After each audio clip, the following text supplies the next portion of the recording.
Eine ruhige Jacke est un documentaire sorti en 2010.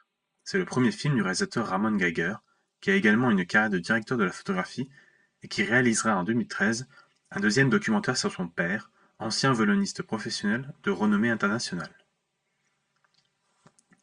Le film retrace l'histoire de Roman, jeune homme de 26 ans qui n'a pas prononcé un mot au cours de sa vie du fait de son autisme. Il communique grâce à un abécédaire qui lui permet d'épeler les mots. Dans le film, Roman essaye, avec l'aide de son tuteur Xaver, d'apprendre le métier de forestier, ce qui lui permet de canaliser son énergie.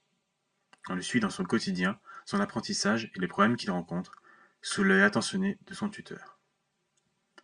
Voulant au préalable faire un documentaire sur le foyer dans lequel vit Roman, le réalisateur se rend compte rapidement de la place que prend le jeune homme à l'écran et de son désir de faire partie de ce film.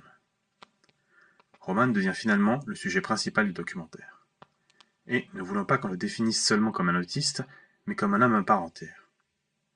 Roman prend lui-même en main une caméra et passe ainsi une partie de son temps à se filmer ou capter ce qu'il voit autour de lui, tout comme le fait Ramon. On passe d'une caméra à l'autre sans transition. Les images filmées par Roman nous font entrer dans son point de vue et son intimité. On le voit se filmer lors de la visite d'un musée ou bien dans sa chambre en train de jouer de la guitare. Ses réactions rendent aussi le tournage imprévisible et parfois même chaotique. En effet, la moindre réaction impulsive du jeune homme peut modifier le cours du film. Le tuteur demande ainsi à un certain moment à Roman si c'est la caméra qui le perturbe et qui l'empêche de réagir ou de s'exprimer comme il le souhaite. Le film avance ainsi sans cesse sur un fil, offrant au spectateur, par le double regard du cinéaste et du protagoniste lui-même, une place particulière pour comprendre le point de vue, la manière d'être de Roman qu'au départ le spectateur croyait sans doute plus ou moins hermétique et très loin de lui.